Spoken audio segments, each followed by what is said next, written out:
बिस्मिल्लाहिर्रहमानिर्रहीम।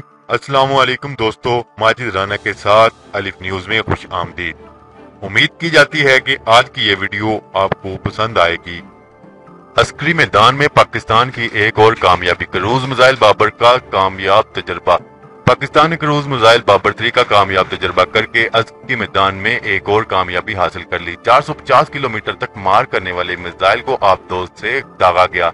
पाक फौज के तर्जमान DGISPR के मुताबिक पाकिस्तान ने मकामी सतह पर तैयार करदा एक और marine launched cruise missile SLCM Babur का कामयाब तजर्बा किया है। इसकी रेंज 450 किलोमीटर है। मिसाइल ने कामयाबी से अपने हदफ को निशाना बनाया। तफसीलात के मुताबिक बाबर मिसाइल रवायती न्यूक्लियर हथियार ले जाने की सलाहियत रखता है। मिसाइल मुकम्मल तौर पर पाकिस्तानी साख्ता है।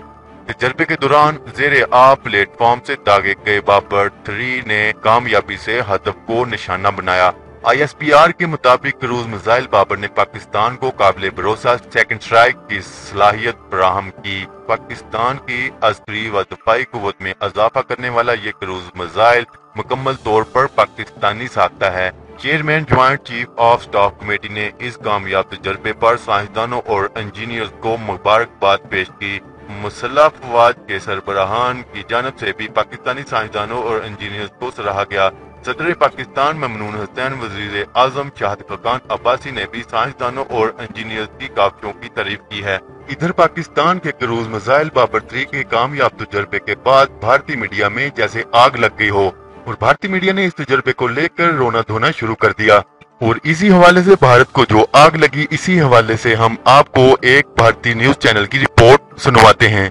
भारत में बर्बरिन 3 के मिसाइल के अनुभव पर संदेह है भारत में दिखाया जा रहा है और सवाल उठाए जा रहे हैं। भारत में रक्षा विशेषज्ञों का कहना है कि स्पष्ट अनुभव वास्तविक है। भारतीय नौसेना सेवानिवृत्त कमांडर CEO भास्कर का कहना है कि पाकिस्तान एक जिम्मेदार देश है और मुझे नहीं लगता कि वह इस तरह के मामले में तस्वीर कर ऐसा मामला करेगा। हालांकि भारतीय सेना के पूर्व मेजर जनरल करीम कहते हैं, पाकिस्तान ने ऐसे दावे कई बार किए हैं, इसलिए अपने दावे को ठीक करना मुश्किल है। सच्चाई क्या है कि पूरे सच्चाई को केवल तब ही जाना जाएगा जब यह सामने आता है। हालांकि उनके अनुसार एक प्रयोग का परीक्षण किया गया है और यह ज्ञात है कि यह एक झील या नदी से किया जाता है, पनडुब्बी नहीं है। इसका मतलब यह है कि वे भविष्य में पनडुब्बी के साथ प्रयोग करना चाहते हैं। पाकिस्तानी सेना ने कुछ दिन पहले कहा था कि उन्होंने परमाणु क्रूज मिसाइल बाबर 3 को सफलतापूर्वक पूरा कर लिया है, लेकिन भारतीय मीडिया के कुछ मंडलों में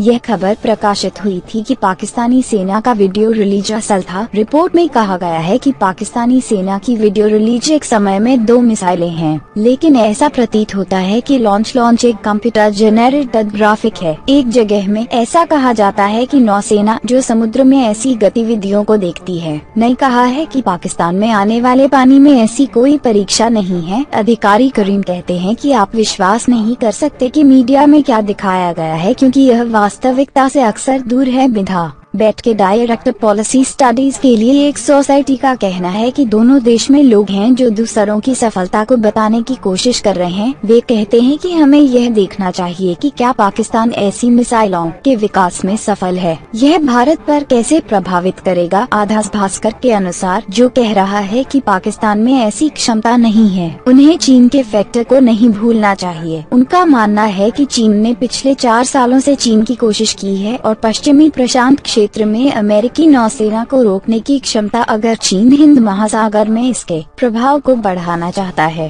तो वह पाकिस्तान का समर्थन करने की कोशिश करेगा। ऐसा कहा जाता है कि चीन ने हाल ही में पाकिस्तान को 8 पनडुब्बियां देने का वचन दिया है। उनका कहना है कि यह भारत के लिए एक बहुत ही जटिल चुनौती होगी। भास्कर ने यह अटकलों को भी बताया कि इस अनुभव के साथ पाकिस्तान में समुद्र और अंतरिक्ष के द्वारा 3 परमाणु मिसाइलों को जब्त करने की क्षमता होगी। उनके अनुसार ऐसी क्षमता केवल फ्रांस, रूस और फ्रांस तक सीमित है और चीन में ऐसी कोई क्षमता नहीं है या भारत में नहीं। अगर आपको ये वीडियो पसंद आए तो हमारा चैनल सब्सक्राइब करें, लाइक करें, कमेंट करें। शुक्रिया। पाकिस्तान जिंदाबाद।